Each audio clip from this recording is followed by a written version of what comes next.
प्यारे भाई और बहनों,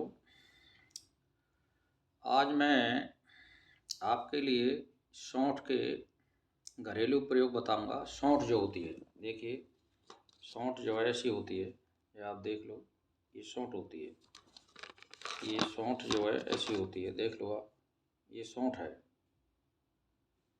यानी ये जो है अदरक जो होती है, कैसे बनती है? अदरक को छील करके और निपनिया दूध में आप उबाल लो, कम से कम आधा घंटे तक उबल जाए और फिर इसको रख दो। ठंडा होने के बाद आप कम से कम 1-2 घंटे इसको रखा रहने दो, फिर इसको निकाल लो आप और फिर इसको छाया में सुखा लो। इसको सौंठ कहते हैं। अदरक से ही सौंठ बनती है, ये दूध में पका करके बनती है। तो देखिए, इसको हिंदी में सौंठ या सूंठ कहते हैं, संस्कृत में इसको सुंडी कहते हैं। तो इंद्र भेषज भी कहते हैं इसको, जज बीज भी कहते हैं फारस में इसको, फारसी में, और बंगाली में इसको सौंठ कहते हैं। इंग्लिश में इसको ड्राई जिंजर कहते हैं। तो ये सौंठ जो है सुखा करके बनती है। और ये तो इसमें आप देखिए इसका प्रयोग किस में होता है। देखिए, इसको विषम ज्वर में आप काम ले सकते हो। विषम ज्वर यानी बकरी के दूध के साथ सौंठ के चूर्ण को 1 मासा चूर्ण की फक्की देने से गर्भवती स्त्री का विषम ज्वर छूट जाता है। बैठ रहे हैं, समझ रहे हैं बात? यानी इसको गर्भवती औरत को भी आप दे सकते हैं अगर विषम ज्वर है तो। 1 मासा के लगभग फक्की दें, ऊपर से दूध पी लें तो। और इसमें दूसरा प्रयोग है आधा शीशी, जिसको आधे माथे का दर्द बोलते हैं। जैसे मान के चलिए या साइड में हो रहा है, इधर के में या इधर के में हो रहा है या ऊपर साइड में हो रहा है, तो इसको आधा शीशी का रोग बोलते हैं। तो सौंठ को पानी के साथ पीसकर लेप करने से आधा शीशी की पीड़ा मिट जाती है।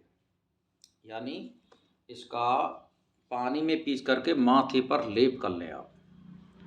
तो लेप करने से वो जो दर्द है, और कब करें इसको? सूर्य उदय के बाद, सुबह ही सुबह, यानी दोपहर से पहले करें आप। फिर साहब इसके बकरी के दूध में घोल करके इसको किसी नली के द्वारा इसको सूंघ भी सकते हैं। ऊपर को चढ़ाइए माथे में, एक नली के द्वारा इसको खींचिए तो इससे छींक आएंगी। ये भी सूर्योदय के लगभग की जाती है। ये भी बहुत बढ़िया दवाई है, इसको आप करिए। फिर ये नेत्र रोग में भी काम आती है। सौंठ, नीम के पत्ते या नेबोली को पीसकर सेंधा नमक डालकर टिकिया बनाकर कुछ गर्म करके नेत्रों पर बांधने से नेत्र पीड़ा, खुजली मिट जाती है। फिर इसमें हृदय रोग में क्या काम है इसका? सौंठ या कुछ गुनगुना क्वांथ पीने से हृदय रोग में लाभ होता है, जिसमें हृदय रोग हो जाता है, जैसे ब्लड प्रेशर है, हार्ट अटैक वगैरह, ये जो है शुद्ध हो जाते हैं इससे। आम बात, सौंठ के 1 तोला चूर्ण को कांजी के साथ नित्य पीने से अमलदास आम बात में लाभ होता है, यानी जिसको गठिया बाय बोलते हैं आप। यानी सौंठ के चूर्ण को कांजी बोलते हैं। ये जौ के उससे बनाई जाती है, जौ कुट करके एक पानी सा होता है, इसको बना लीजिए। तो इसको कांजी बाजार से भी बनी बनाई शीशी में मिल जाती है, उसके साथ पीने से इसकी गठिया रोग मिलता है। सौंठ और गिलोय का क्वाथ बनाकर पीने से बहुत दिनों का पुराना आम बात मिटता है। ध्यान दीजिए, सौंठ और गिलोय, नीम गिलोय जो होती है, उस दोनों को बराबर मिला करके और उसका काढ़ा बना लें आप, मोटा मोटा दरदरा करके, और उसको पी तो बहुत पुरानी आपकी गठिया बाय मिट जाती है। फिर सौंठ के चूर्ण को गुड़ में मिलाकर नित्य खाने से अग्नि प्रतीत हुई, यानी जिसको भूख नहीं लगती है वो इस सौंठ को, मतलब यह गुड़ में मिलाकर, यानी आधी तोला के लगभग सौंठ और 1 तोला गुड़ में मिला करके सुबह सुबह खाएं इसको, या खाना खाने के बाद खाएं तो आपकी भूख पड़ जाएगी। फिर ये हिचकी के रोग में भी काम आती है। हिचकी के रोग में भी इसको काम में ले सकते हो।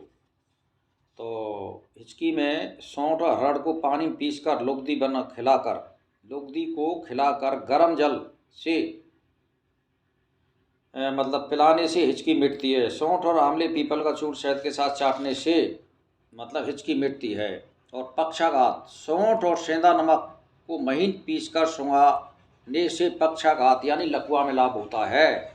सौंठ और सेंधा नमक को पीसकर सुंघाने से यानी लकवा में लाभ होता है। कितनी बढ़िया दवाई है। दूसरी बात यह है इसमें एक और है कि जैसे मान के चलिए बादी की पीड़ा, सौंठ और एरंड की जड़ को ओटाकर पिलाने से बादी और सर्दी की पीड़ा मिट जाती है। सौंठ कायफल अश्वगंध को पीसकर लेप करने से बादी की पीड़ा मिट जाती है, जो बादी होती है। अच्छा, संग्रहणी, कच्चे बेल का गूदा और सौंठ को गुड़ में मिलाकर मट्ठे के साथ पीने से संग्रहणी यानी जो दस्त होते हैं, बार बार आम जाता है, वो इससे मिट जाते हैं। बहुत बढ़िया दवाई। यानी कच्चे बेल का, बेल कहते हैं बेलगिरी को, बेलगिरी जो होती है बाजार में मिलती है, उसका गूदा और सौंठ और गुड़ मिलाकर मट्ठे के साथ यानी दही के साथ मिला लें इसको, यानी उसका गूदा और सौंठ और गुड़ तीनों को मिला करके और दही के साथ मिला करके एक गिलास में पिएं, यानी सुबह सुबह, तो आपको निश्चित लाभ होगा संग्रहणी में रोग में। और अगर जिसके कमर का दर्द होता हो, सौंठ के क्वाथ को अरंडी का तेल मिलाकर पिलाने से कमर यानी बस्ती यानी जो कमर का जो दर्द होता है वो दूर हो जाता है। इसका मतलब यह सौंठ का और अरंडी का जो तेल होता है ना, जिसको अरंड बोलते हैं, सौंठ को मिला करके उसमें मिला लीजिए आप तेल में, और फिर इसको पी जाइए। आप दूध के साथ भी पी सकते हैं, इसको फक्की के रूप में तो नहीं लिया जाएगा, वैसे ही पी जाओ, अरंडी के तेल में मिला करके और दूध मिला करके पी जाइए आप इसको, या वैसे चाट जाइए तेल में मिला करके, तो आपका जो कमर का दर्द है वो ख़त्म हो जाएगा। फिर दूसरी बात, सौंठ और गोखरू के क्वाथ के साथ जवा खार प्रतिदिन प्रातःकाल पिलाने से मूत्रकृशि यानी जो बार बार पेशाब जाता है वो भी मिट जाता है।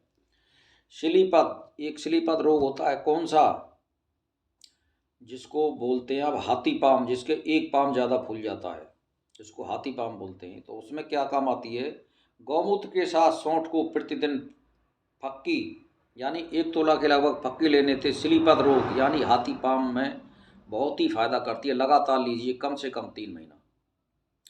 तो भाई और बहनों, ये हम सौंठ के प्रयोग बताए हैं, ये आपके लिए बहुत ही बढ़िया और सटीक है। और इस चैनल को सब्सक्राइब करिए और इसको शेयर भी करिए, क्योंकि ये घरेलू चीज़ है और सबके काम आने वाली है। ठीक है साहब, भाई साहब, इसी के साथ मेरा नमस्कार।